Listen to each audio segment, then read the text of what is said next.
Welcome back. If you've just joined us, you're watching the news at 10 live on Channels Television. A reminder of our top stories. Nigerian troops rescue 84 hostages from Boko Haram captivity as they intensify their clearance operations in the northeast. As fuel queues return to the nation's capital, Abuja, NNPC asks residents to avoid panic buying, says that planned strike by petroleum tanker drivers will not take place.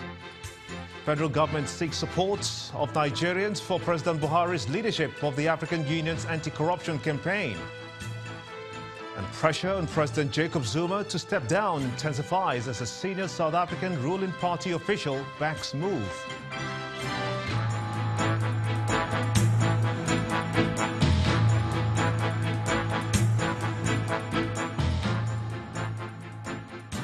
For more on our top stories and others, please visit our website is channelstv.com and on youtube.com/channelsweb. Log on to m.channelstv.com to watch us on your mobile device or download the Channels TV app for Android, iOS and Windows devices from their respective stores. The Channels TV and Channels 24 app will give you access to news and updates. You'll also have access to the Eyewitness feature, which you can use to share those pictures, videos or news of happenings around you. Just install the app, then tap and swipe to reveal the menu and follow the instructions.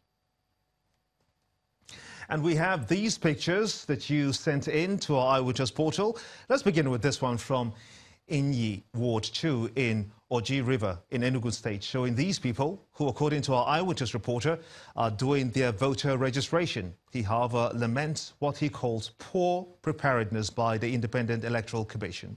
He wants them to improve their services to allow more people register. Next is this image from a road in Warri South local government area of Delta State, showing a fuel tanker up in flames. Our Eyewitness reporter says that the fire results from the tanker which fell due to the bad road. He says hundreds of tankers ply this particular road daily and wants the road fixed to prevent a recurrence. And finally is this picture from Lokoja, the Kogi state capital, showing a van which our Eyewitness reporter says belongs to the government being overloaded. He wants men of the Federal Road Safety Corps to set up their work, to step up their work and arrest any traffic law abuse, whoever they are. We do sincerely thank you for sending in those pictures, as we ask that you keep them coming. Efforts towards implementing a new minimum wage for Nigerian workers appears to be in top gear, but some federal civil servants want that process accelerated. President Muhammadu Buhari had on October 27, 2017, inaugurated a tripartite committee to work out a minimum wage for Nigerian workers. Some civil servants, though, are hopeful that the favorable recommendation can be made by the committee for the federal government to implement this year.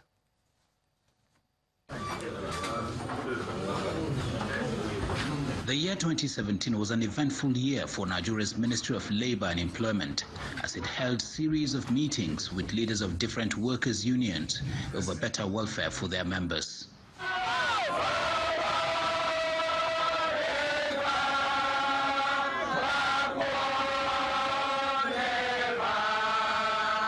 Several workers took to the streets, calling on the government to pay outstanding arrears of emoluments and even to increase their wages. Consequently, the federal government inaugurated a tripartite committee in November last year to negotiate a new minimum wage for workers. Some workers are of the opinion that a new minimum wage regime is long overdue and that the federal government must do everything possible to implement a new minimum wage for workers this year. When we negotiated the minimum wage, the current 18,000 minimum wage in 2011, we gave, in that collective agreement, we agreed that after a 5-year cycle, the minimum wage will be reviewed, taking into consideration a lot of factors. We are happy that the committee was inaugurated recently by Mr. President. We have had 2 meetings. It's work in progress. Already a lot of studies have been commissioned. The process is ongoing. What we want to do now, what we urge government to do, and all other social partners, is how to fast track this process. The issue of the minimum wage is what all civil servants are looking up to. The government has promised us that the minimum will be increased. So we are waiting for the new year, maybe the first quarter of this new year, they can start implementing the new minimum wage. The New Wages Committee has held 2 meetings since it was inaugurated last year. Representatives of the federal government in that committee are hopeful that a new minimum wage is feasible this year. His Excellency has approved the establishment, the inauguration of the Presidential Minimum Wage Committee, chaired by a former head of service, Mrs. Ama Peppel.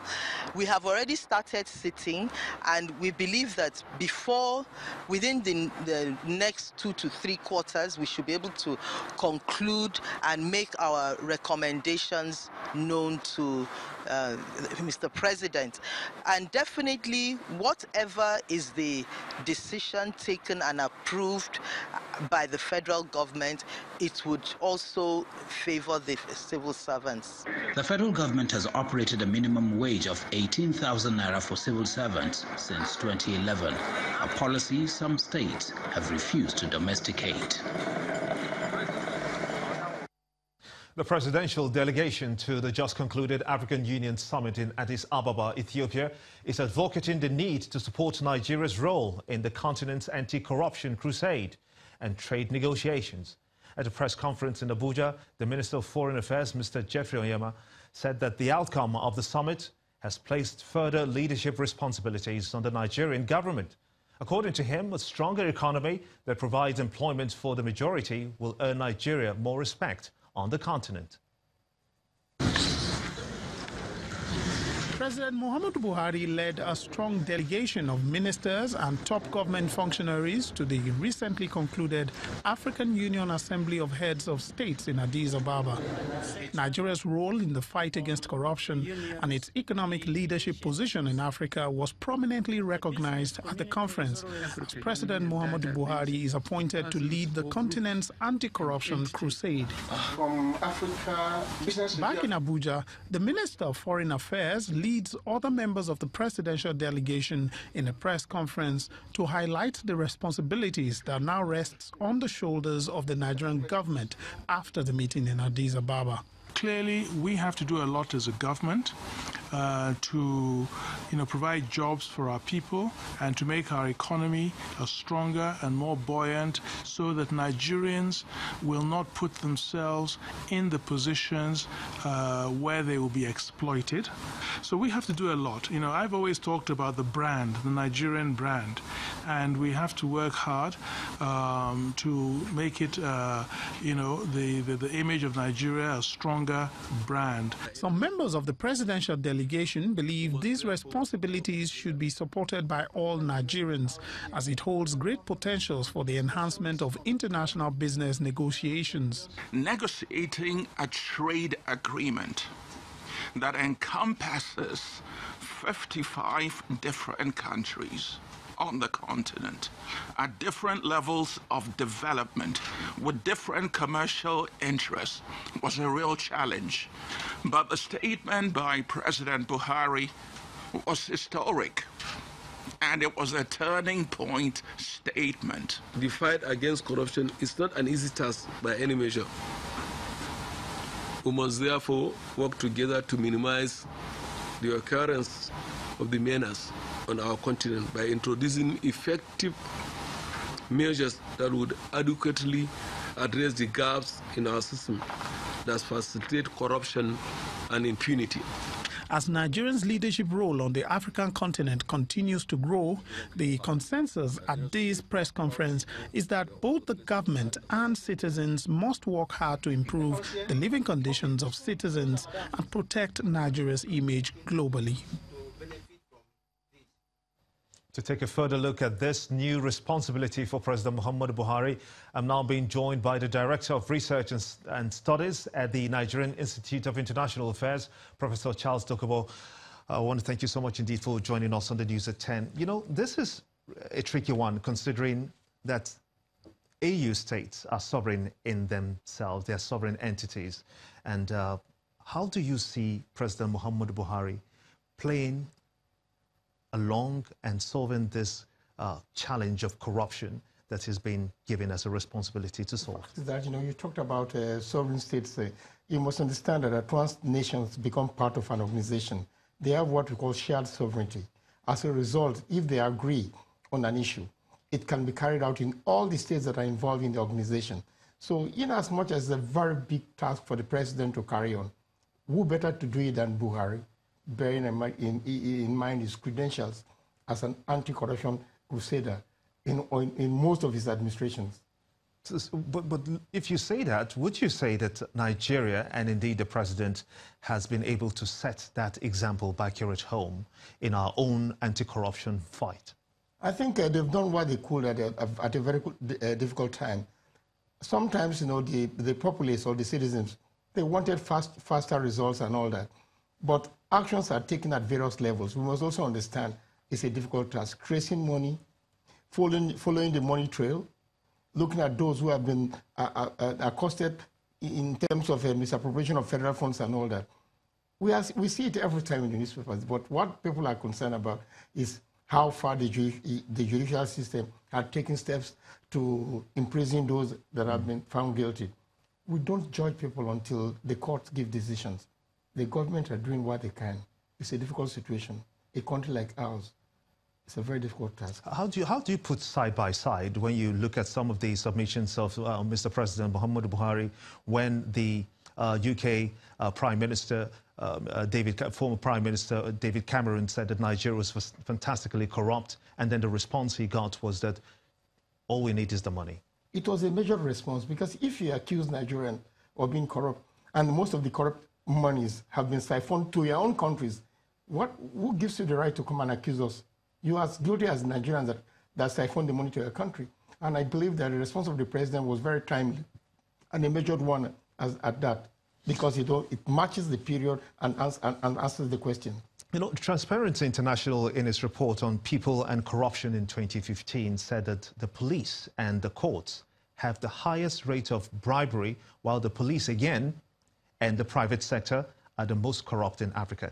How best can institutional corruption be tackled, do you think? There are a lot of ways in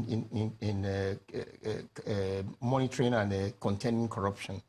You must also understand that the nature of the African state, the poverty level, you know, the abject poverty in which people are. How can you pay somebody 20,000 and he's in charge of 500 million under his care? One has to look at, they've just met about increasing the salary for workers and all that. I think when that environment is created and the economy is working hard, and also what we call social provisioning, healthcare and everything, you can get them, move into a place and get your healthcare and services. I believe that corruption will be minimal. I'm not going to say it will be totally over. It will be minimally contained. You know, Nigerians are really concerned because we are supposed to give that support to the president in this fight against corruption over the continent. How successful do you think the president will be? I think it depends on the support he has from all the members of the AU. Then he can move forward. He cannot do it on his own. We must also understand that. He's just a flag bearer for a country. He's going to try as much as possible to work in concert with all the other countries to set parameters, set limits, and see how they can deal with the issue of corruption, because it affects almost every country in Africa. I want to thank you so much indeed for talking to us. Professor Charles Dokubo, he is indeed the Director of Research and Studies at the Nigerian Institute of International Affairs. Many thanks indeed for talking to us. Thanks for having me. On the News at 10. Thank you. When the News at 10 returns, FSD8 research sees Nigeria's general inflation rate lower at 15.04%, ahead of official release by the National Bureau of Statistics, the NBS. That's on Business News. Join us again.